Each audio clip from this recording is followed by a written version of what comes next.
karunia dan damai sejahtera dari Allah Bapa dan daripada Tuhan kita Yesus Kristus menyertai kita sekalian. Amin.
Kami bersyukur kami bisa datang beribadah untuk pagi hari ini Tuhan. Kiranya Tuhan memberkati ibadah kami Tuhan. Kiranya Engkau pimpin ibadah kami dari awal, pertengahan hingga akhirnya Tuhan. Tuhan, Engkau memberkati untuk saudara-saudara kami yang masih ada di dalam perjalanan Tuhan. Engkau tuntun mereka Tuhan untuk sampai di tempat ini. Kami bersyukur Tuhan, kami serahkan ibadah kami hanya di dalam nama Tuhan Yesus. Haleluya. Amin. Silakan duduk. Kita pujikan tiap langkahku diatur oleh Tuhan.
kepada Yesus Kristus, anaknya yang tunggal Tuhan kita, yang dikandung dari Roh Kudus, lahir dari anak darah Maria, yang menderita sengsara di bawah pemerintahan Pontius Pilatus, disalibkan, mati dan dikuburkan, turun ke dalam kerajaan maut.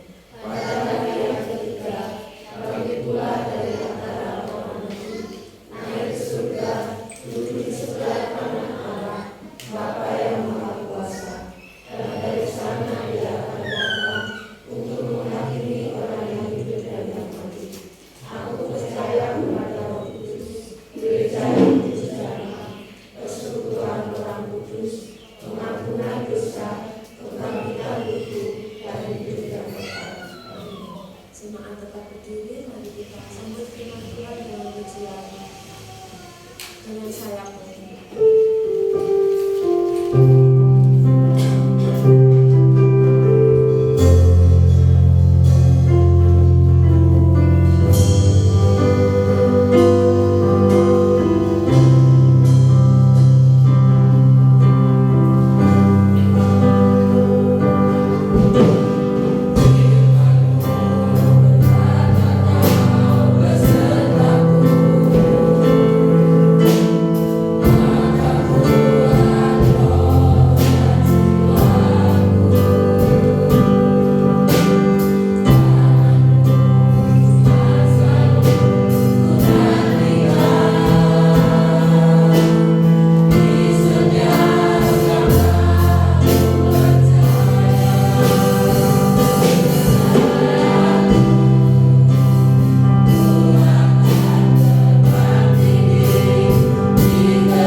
Mari kita berdoa. Tuhan Allah Bapa kami yang bertata di surga, kiranya Tuhan seperti yang ujian yang boleh kami naikkan, kami boleh tetap tinggi bersama dengan kasih Tuhan. Ajar kami untuk memahami, mengenal dan mengetahui pertolongan Tuhan di dalam setiap hidup kami. sehingga kami boleh menundukkan hati kami, menundukkan pikiran kami, dan menundukkan setiap tingkah laku kami di dalam perkataan Kristus. Dan ajarlah kami di momen-momen ini menjelang Paskah, kiranya Tuhan mengingatkan betapa kasih Tuhan nyata bagi kami, betapa kasih Tuhan besar bagi kami. Tuhan, sebenarnya juga kami belajar bersama-sama kebenaran firman Tuhan. Kiranya kami lebih memahami, lebih mengenal tentang Tuhan, lebih mengenal tentang kasih Tuhan, dan lebih daripada itu kami boleh dekat dengan Tuhan. Bapa, di nama Tuhan Yesus saya berdoa. Silakan.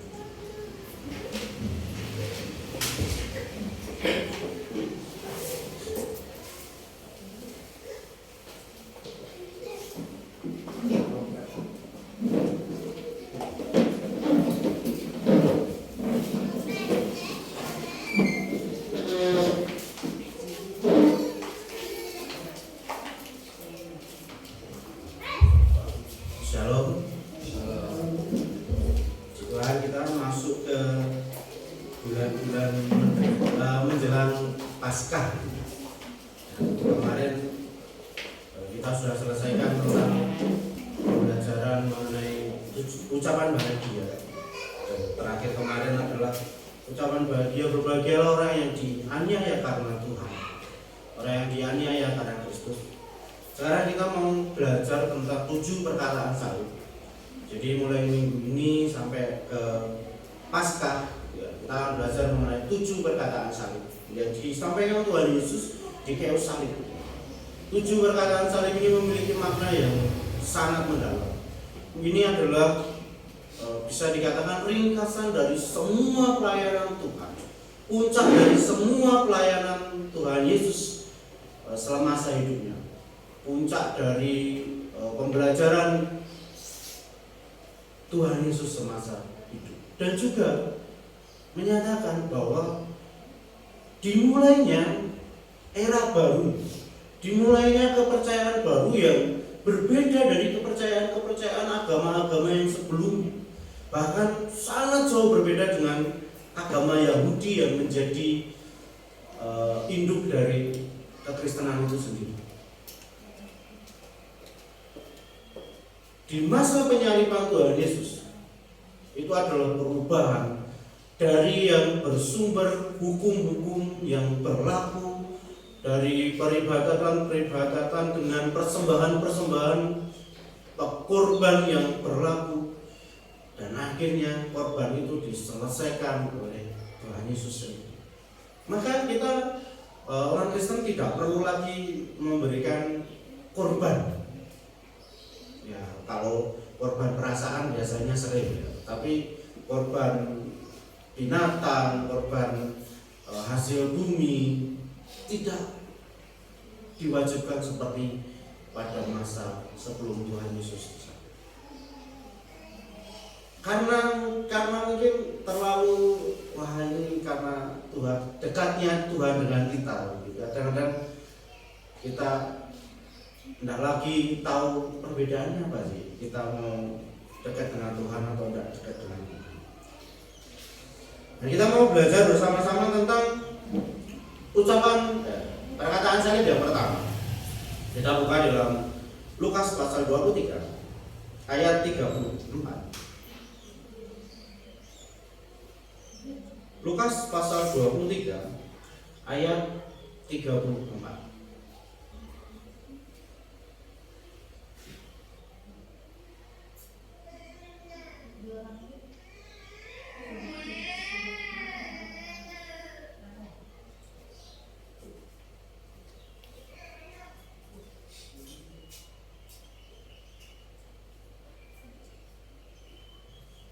Saya bacakan Lukas 23 ayat 34, firman Tuhan.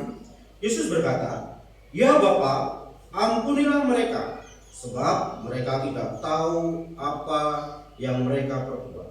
Dan mereka membuang pundi untuk membagi pakaian.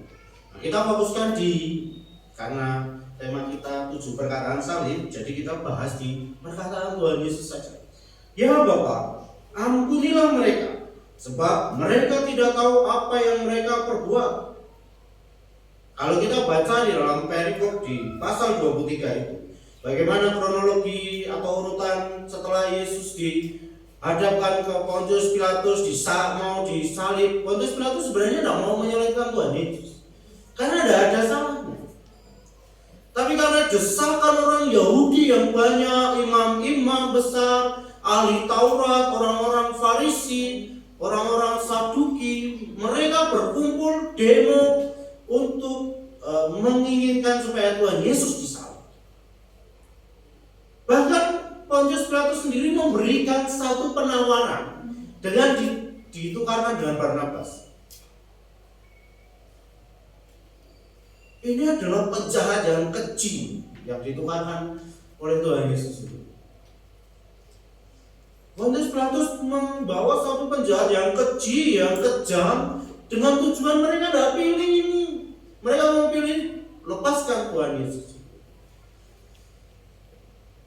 Tapi sekali lagi, semua sudah di dalam kehendak Tuhan. Kalau kita belajar tentang teologi kekristenan yang mendalam, kita akan belajar tentang namanya predestinasi Allah. Semua sudah ada di kontrol Tuhan. Semua sudah ada dalam rancangan Tuhan. Dan ketika di dalam perjalanannya sampai kita lihat di film The Passion of the Christ, bagaimana Tuhan Yesus harus memikul salib yang sedemikian besar, sedemikian panjang, dengan balok yang sedemikian besarnya. Dipikul, berjalan sampai ke Bukit Golgota. Bukan jalan yang pendek, bukan jalan yang hanya 5 menit, 10 menit selesai. Tidak. Jalan yang panjang. Satu kali saya ketika di Papua itu, ketika momen-momen mau Paskah di hari Jumat Agung, sebelum Jumat Agung itu, ada namanya jalan salib. Dan mereka sudah buat jalan salibnya itu tidak panjang, paling cuma 20 meter. Tapi di jalan itu mereka beri batu karang. Jadi kalau kita itu geragalan itu, mereka batu karang. Batu karang di sepanjang jalan menuju salib itu. Kalau jenengan pernah ke pantai yang banyak karangnya, jenengan bisa coba bagaimana menginjak karang, batu karang itu tanpa menggunakan alas kaki. Kalau tidak hati-hati, luka. Mereka jalan di jalan yang salib supaya mengenang penderitaan Tuhan Yesus ketika memikul salib. Mereka tidak pikul salib jalannya, cuma jalan aja menuju ke salib. Itu begitu menyakitkan di kaki. Terlebih lagi ketika perjalanan itu Tuhan Yesus sudah dianiaya, disiksa, dicambuk sedemikian rupa, bukan cuma cambuk yang seperti cambuk jalanan yang lurus atau cambuk kuda, cambuk duri. Bahkan pemain The Passion of the Christ itu sudah dilapisi beberapa lapis bajunya supaya dicambuk itu dengan cambuk yang menyerupai mirip, tapi tetap tembus di kulit. Dan ketika dia kesakitan, sutradaranya bilang, wah actingmu bagus sekali, tapi ternyata luka beneran, bukan acting. Itu menderita sekali. Sudah menderita, disiksa, memikul salib sepanjang jalan. Bahkan ketika jatuh pun dipaksa lagi untuk pikul. Nah, ketika sudah dipaku di kayu salib, perkataan Tuhan Yesus yang pertama, ya Bapa, ampunilah mereka. Mereka tidak tahu apa yang mereka lakukan atau apa yang mereka perbuat. Dari perkataan ini, mungkin kita akan berpikir, yang pertama, perkataan ini ditujukan oleh mereka yang sudah menganiaya Tuhan Yesus, yang sudah mengirimkan Tuhan Yesus supaya disalib, yang mendemo, yang menangkap Tuhan Yesus, yang menyiksa Tuhan Yesus sehingga Tuhan Yesus dikawal. Mungkin kita berpikir perkataan ini ditujukan kepada mereka. Ada kemungkinan. Yang kedua, Mungkin kita berpikir, saya nggak tahu kok mana yang benar, mana yang salah, sehingga ketika saya salah, ya sudah, kan saya nggak tahu saya salah. Jadi ketika mungkin kita berpikir bahwa dosa itu kalau saya nggak salah, saya nggak tahu saya nggak dosa. Saya nggak tahu saya nggak salah. Saya nggak tahu. Mungkin kita pikirnya seperti itu. Ada kemungkinan berpikir seperti itu. Jadi dosa itu kalau kita tahu aja, kalau nggak tahu berarti nggak dosa. Bisa diartikan seperti itu. Yang ketiga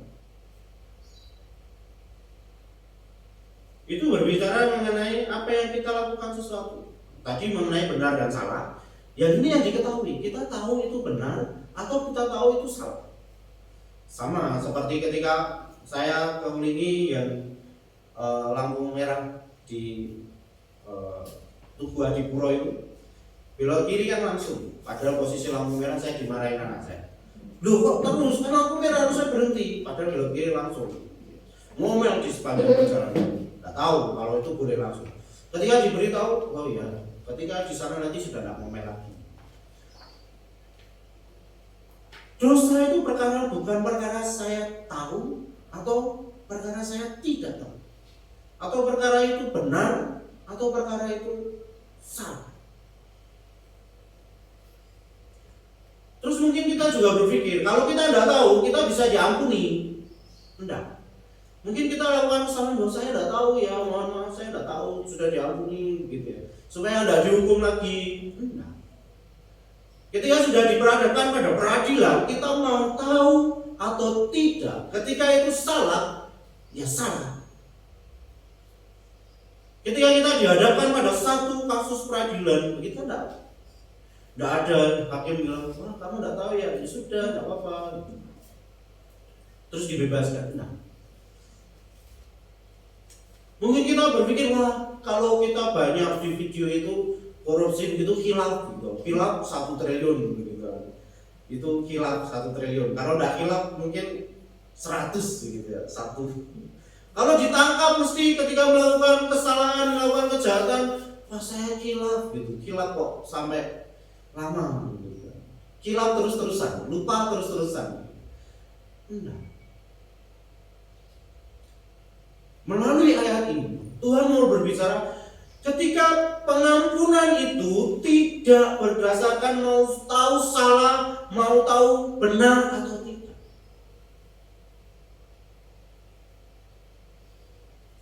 Kadang-kadang kita sendiri membenarkan diri kita gitu ya. Wah, aku kan nggak tahu kalau ini nggak boleh. Aku kan bukan hamba Tuhan yang tahu ini benar atau tidak. Tidak. Mungkin kita akan permisif, ya Tuhan tahulah kesibukan saya sehingga saya tidak bisa datang ke gereja. Mungkin Tuhan tahulah saya repot sekali, saya jadinya lupa untuk berdoa kepada Tuhan. Kadang kita membenarkan diri sendiri dengan Tuhan tahu kok gitu ya. Tapi bukan itu poinnya. Bukan Tuhan tahu atau tidak, bukan Tuhan mengerti apa yang kita kerjakan atau tidak, tapi seberapa kita menyediakan waktu itu. Seberapa kita mau belajar untuk tahu kehendak Tuhan. Lalu apa yang dimaksud dengan mereka tidak tahu apa yang mereka perbuat atau mereka lakukan? Dalam bahasa Inggris ini menggunakan kata know, tahu, know, yang berarti satu pemahaman, satu pengetahuan yang sudah dipelajari. Misalnya kita tahu 1 tambah 1 2. Ada yang menyangkal nggak 1 tambah 1 2? Atau saya nggak tahu lah 1 tambah 1 2. Ada yang menyangkal itu nggak? Ada yang nggak tahu nggak kalau 1 tambah 1 2? Itu tahu. Yang dimaksud Tuhan di sini tahu itu karena kita sudah belajar dan kita tahu. Lalu apa yang mau Tuhan tahu supaya kita tahu gitu. Supaya mau Tuhan tahu, supaya kita tahu apa yang ingin Tuhan nyatakan, supaya kita mengerti. Dari kalimat ini kita belajar 3. Yang pertama, kita tidak tahu dosa itu apa dan dosa itu bagaimana. Kita mungkin ketika kita suruh sebutkan yang baik yang kita lakukan hari ini, murid saya pernah saya bilang, tuliskan 10 kebaikan hari ini. Bingung dia, apa ya yang baik ya. Terus saya balik, sebutkan 10 dosa yang kamu perbuat hari ini. Ada beberapa yang tahu. Ketika saya bilang sama mamaku ini tapi tidak lakukan, itu dosa tidak ya? Tapi ketika disuruh menulis kesalahan dan dosa, kita lebih cepat daripada kita menulis kebaikan yang kita kerjakan. Sebenarnya kita tahu mana yang dosa, mana yang tidak berdosa. Tetapi kita tidak paham dosa itu apa. Dosa itu adalah memprovokasi Tuhan.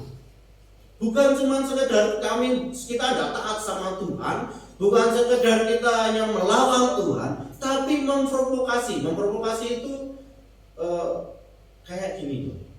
Misalnya anjing gitu kan. Anjing diam aja, lagi diikat atau di kandang gitu diam aja. Terus kita udah lalu akhirnya anjing itu senyum-senyum atau dia bombong dengan mata melotot kalau kita ganggu. Senyum. Kira-kira pernah yang coba ganggu anjing sedang di kandang santai gitu, terus kita ganggu gitu. Anjingnya diam aja atau posisi mau serang? Mau nyerang kan? Enggak, senyum-senyum dia aku diganggu gitu. Enggak. Atau senyum dia terima kasih aku diganggu. Enggak. Posisi mau serang itu provokasi. Jadi anjing ini diem, nyantai, sedang tidur-tiduran, kita provokasi dia supaya diam. Dosa itu. Dosa itu kita memprovokasi Tuhan supaya Tuhan marah. Kita tidak sadar apa yang kita lakukan itu kita provokasi.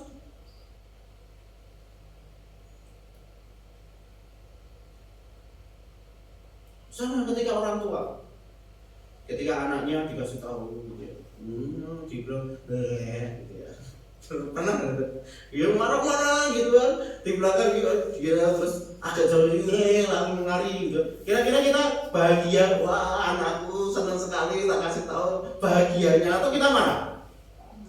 Tambah marah. Nah itu dosa. Dosa itu memprovokasi Tuhan seperti itu. Kadang kita tidak sadar Tuhan sudah berikan sedemikian rupa, Tuhan sudah berikan kita kesempatan sedemikian rupa. Kita tahu itu tidak benar, tapi kita sengaja melakukan itu. Itu dosa. Dan kita tidak tahu. Kenapa? Karena kadang kita sudah biasa melakukan itu, sehingga kita tak tahu ini benar atau tidak tahu ini salah. Kadang-kadang ketika saya tidur, kadang bukan tidur sih, tidur nggak bisa ngobrol ya. mau tidur itu kadang bicara sama istri gitu ya. Terus beberapa waktu lalu saya katanya sering marah-marah nggak jelas, tapi saya nggak sadar gitu. Lalu tanya istri, kenapa sih kamu kok marah-marah nggak jelas seminggu ini? Banyak yang dipikirkan apa sih yang jadi pemikiran, apa yang jadi masalahmu begitu, supaya kenapa kamu marah-marah terus seminggu, anak-anak pun kena marah-marah terus. Saya enggak ada yang dipikirkan, saya enggak tahu, pokoknya ya sedikit marah gitu ya. Terus istri bilang sebenarnya aku mau marah juga loh, tapi ketika tahu pagi-pagi setrika tidak dicabut, kebiasaan saya ketika selesai setrika langsung saya cabut colokannya. Tapi pagi itu saya tidak cabut. Dan untung istri di rumah. Kalau tidak di rumah tidak tahu ya. Untung istri di rumah. Baru tahu ini mas ada apa? Saya sendiri tidak tahu ada. Dari situ saya berpikir, oh iya ya, kenapa sih saya marah-marah? Kadang-kadang kita merasa seperti itu. Kita melakukan yang setiap hari kita lakukan, kita tidak sadar apa yang kita lakukan itu ternyata salah. Karena kita tidak mau koreksi diri, kita tidak mau lihat diri, kita tidak mau dengerin orang lain bicara apa tentang kita. Sehingga kita tertutup untuk tahu apa yang kita lakukan itu benar atau tidak, apa yang kita lakukan itu salah atau tidak. Karena kita tidak mau dengar. Kadang-kadang kita lakukan itu kepada Tuhan. Kita tutup mata Tuhan mau marah atau tidak, kita tutup mata Tuhan mau tahu atau tidak.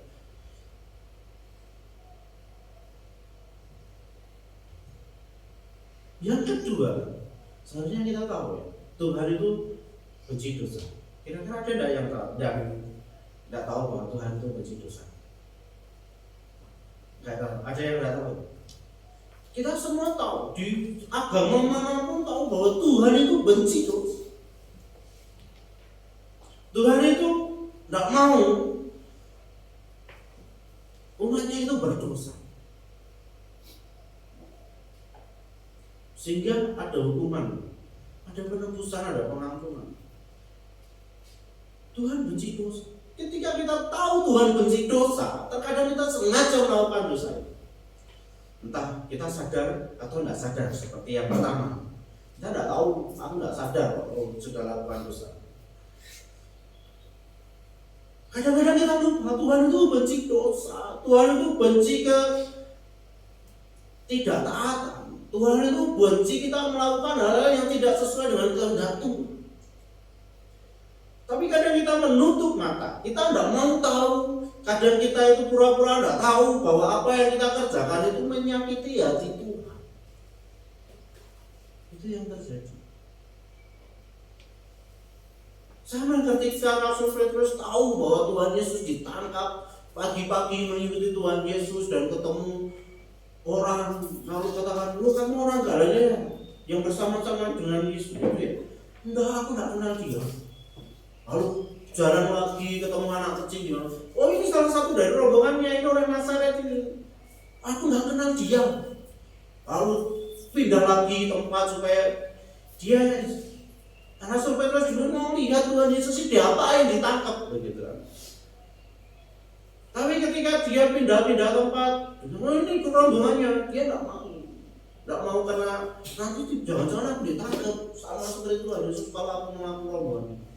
Sampai ketiga kalinya Tuhan Yesus bilang, Rasul Petrus bilang, tidak kenal Tuhan Yesus. Sampai berkokok 3 kali baru ingat dia. Petrus ingat, Tuhan pernah berkata, sebelum ayam berkokok 3 kali kamu sudah menyangkal aku 3 kali. Dan itu dia sadar, oh ternyata aku sudah menyangkal Tuhan. Aku sudah menyangkal Tuhan. Rasul Petrus sadar. Dan ketika Tuhan Yesus bangkit, orang pertama kali lari ketika mendengar kabar itu adalah Rasul Petrus. Dia lari begitu kencang, dia melihat kubur itu dan dia bersedih dengan itu. Penyesalan yang dalam dari dirinya dia ketika dia tahu bahwa apa yang dikatakan Tuhan itu benar. Lalu bagaimana dengan kita? Adakah rasa penyesalan dari diri kita ketika kita melakukan hal yang tidak berkenan bagi Tuhan?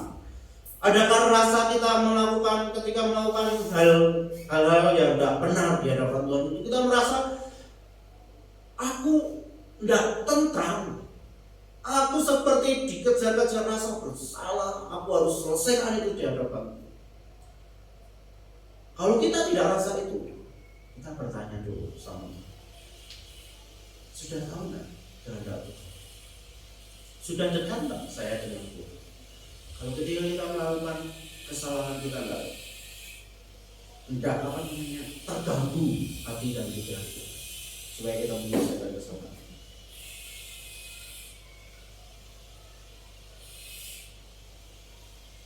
Terus yang terakhir yang jelas kita tahu adalah hukuman dari dosa. Yang kekal selama-lamanya. Tuhan benci dosa. Makanya Tuhan menghukum orang-orang berdosa yang kekal. Memang masih belum ada yang tahu.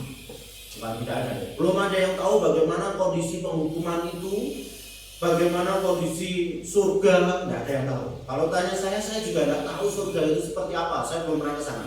Nanti kalau saya ke sana saya kasih tahu. Oh, surga itu begini. Nanti doakan saya ke sana duluan terus saya kasih tahu. Oh, ini surga.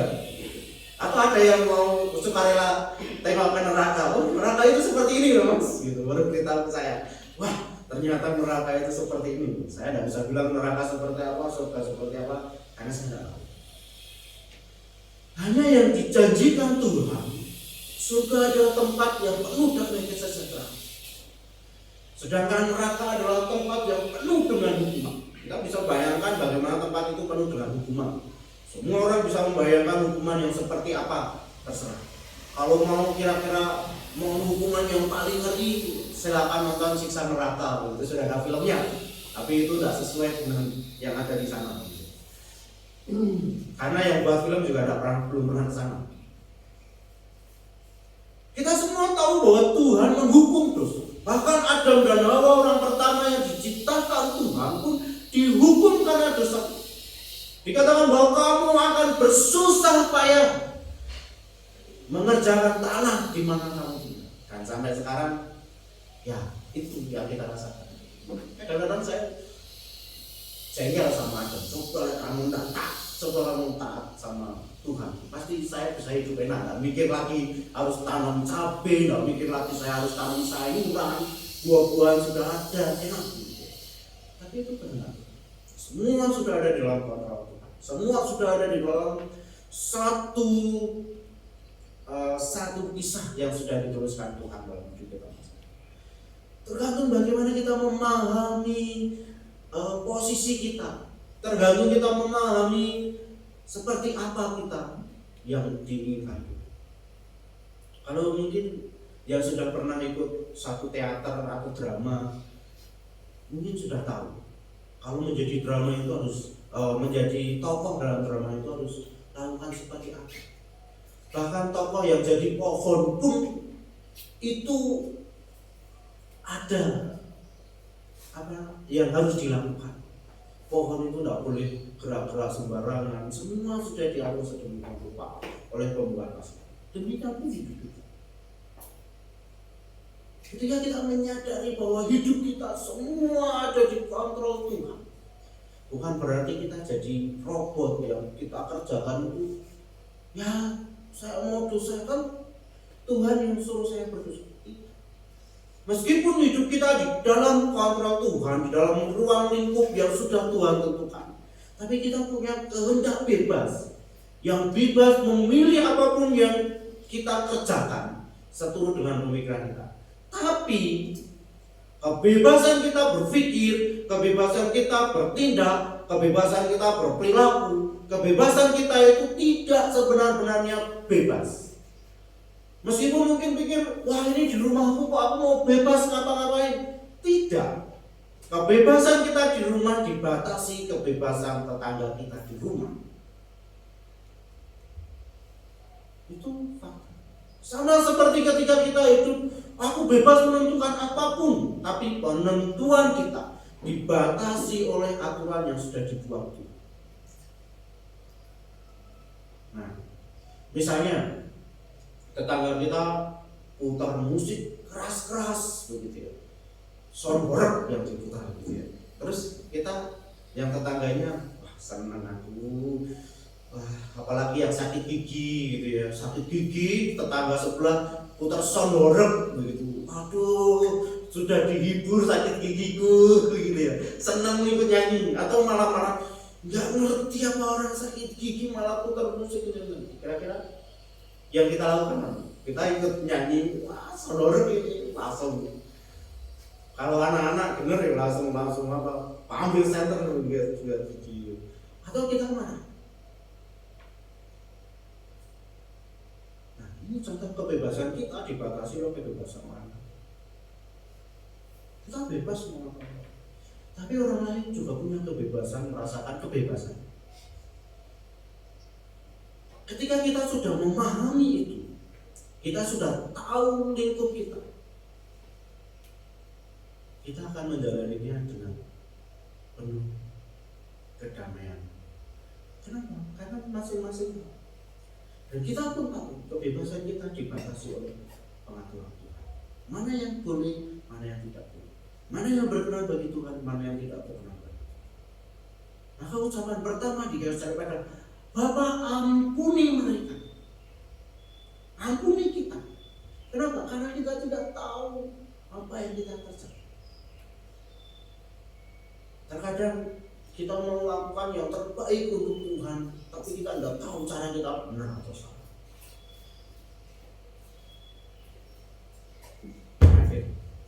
Anak-anak itu ketika saya misalnya mau buat sesuatu, misalnya mau buat kolam di belakang itu, bantu, niatnya mau membantu. Tapi karena anak seusia itu ketemunya bukan membantu, tapi merepotkan. Karena suruh pegang ini dia mainan sendiri, malah dipegang, suruh pegang, bukan pegang beneran, cuma dipegang gitu toh. Beneran pegang. Kadang-kadang niatnya mau membantu, tapi ketika dia tidak tahu, belum tahu bagaimana cara membantu, akhirnya jatuhnya tidak membantu. Sama ketika mengerjakan di belakang itu, ketika saya datang tapi kerja sendiri, melepon, aku saya bantu. Saya jamin tidak sampai di sana, paling sini aja tidak selesai gitu. Karena saya tidak tahu apa yang mau saya bantu. Akhirnya ya saya bantu dengan ngobrol aja. Jadi malah repotnya bukan membantu, mengganggu. Tapi jawab dulu, mau nempel ya apa lesteran, jawab dulu saya. Jadi nggak jadi gitu. Itu kadang-kadang karena ketidaktahuan kita. Jadi kita malah mengganggu. Maka kita sama-sama belajar supaya kita tahu kehendak Tuhan dalam hidup kita, supaya kita tahu apa yang Tuhan inginkan dalam hidup kita. Dan kita bersama-sama. Kita tidak bisa satu-satu, aku tahu Tuhan. Saya pun tidak bisa bilang saya kenal Tuhan. Tidak. Saya pun tidak kenal Tuhan dengan baik. Kita sama-sama saling ingatkan. Jemaat ingatkan pelayan Tuhan ingatkan jemaat bersama. Kalau hamba Tuhan tidak ada yang kontrol, tidak ada yang mengingatkan, mau jadi apa? Jadi tugas hamba Tuhan mengingatkan jemaat, tugas jemaat mengingatkan juga hamba Tuhan. Bukan berarti jemaat tidak boleh ingatkan hamba Tuhan.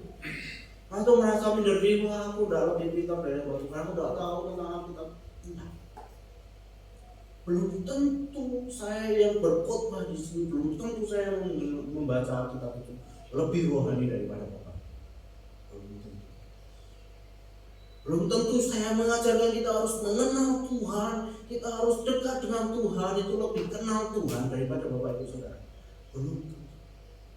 Bisa jadi jenengan lebih beriman kepada Tuhan daripada saya. Bisa jadi jenengan lebih bersandar penuh pada Tuhan daripada saya. Bisa jadi jenengan lebih kusuk berdoa daripada saya. Makanya ketika kami salah misalnya, atau ada orang lain yang salah, jenengan pun sama-sama kita punya kewajiban untuk saling mengingatkan satu dengan lain. Supaya kita bisa bertumbuh bersama, kita mengenal Tuhan bersama-sama. Amin. Firman Tuhan, mari kita berdoa. Tuhan, ajarlah kami untuk mengenal Tuhan dengan baik. Ajarlah kami untuk tahu kehendak Tuhan dalam diri kami masing-masing. Ajarlah kami tahu bagaimana kami harus menyembah Tuhan. Ajarlah kami tahu bagaimana kami harus mengenal Tuhan, memahami setiap kehendak Tuhan dan tujuan Tuhan dalam hidup kami masing-masing. Sehingga kami boleh bertumbuh bersama-sama, boleh bertumbuh di dalam pengenalan Engkau Tuhan. Beri kami hikmat, beri kami kebijaksanaan untuk tetap memiliki hati mengasihi Tuhan, memiliki hati yang rindu akan kebenaran firman Tuhan, memiliki hati yang rindu akan kasih Tuhan. Dan beri kami juga hikmat dan kebijaksanaan ketika kami ditegur oleh saudara-saudara kami. Ketika kami diingatkan kesalahan kami pun boleh menyadari dan kami pun boleh berubah. Kami pun boleh memperbaharui diri kami sehingga kami menjadi serupa seperti dengan Tuhan. Bapa, kami sadar bahwa kami adalah manusia yang berdosa. Tetapi bukan alasan bagi kami, keberdosaan kami menghalangi kami untuk bertumbuh mengenal Tuhan, menghalangi kami untuk dapat melihat kasih karunia Tuhan. Jangan kau biarkan rasa kami berdosa ini membenarkan tindakan kami dengan berkata, "Oh, saya juga manusia berdosa." Sehingga wajar ketika saya lupa, ketika saya melakukan kesalahan. Jangan kau izinkan kami melakukan itu, Tuhan.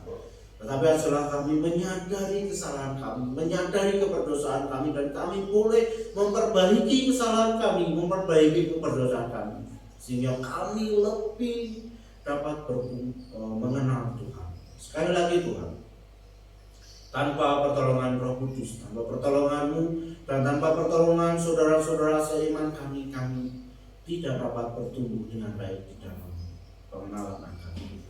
Sekali lagi, hikmat-Mu, penyertaan-Mu, Roh Kudus yang senantiasa ada bersama-sama dengan kami, menguatkan kami dan memampukan kami untuk melakukan setiap kehendak Tuhan di dalam hidup kami. Terima kasih Bapa, terima kasih Tuhan. Demi nama Tuhan Yesus kami berdoa.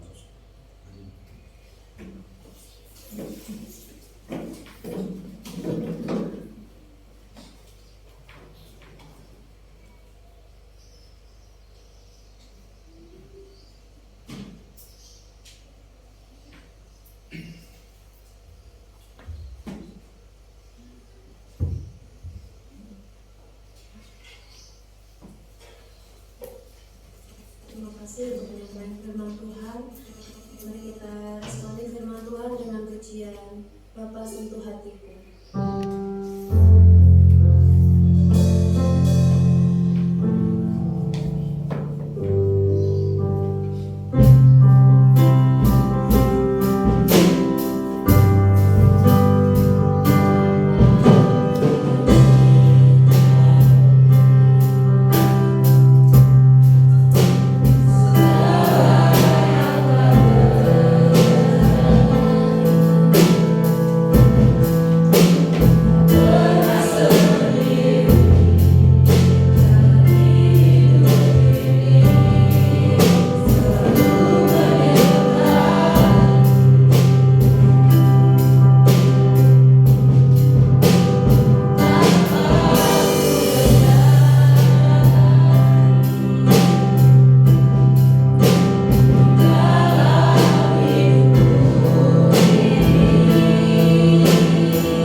satu di dalam Bapa kami yang bertata di dalam kerajaan surga.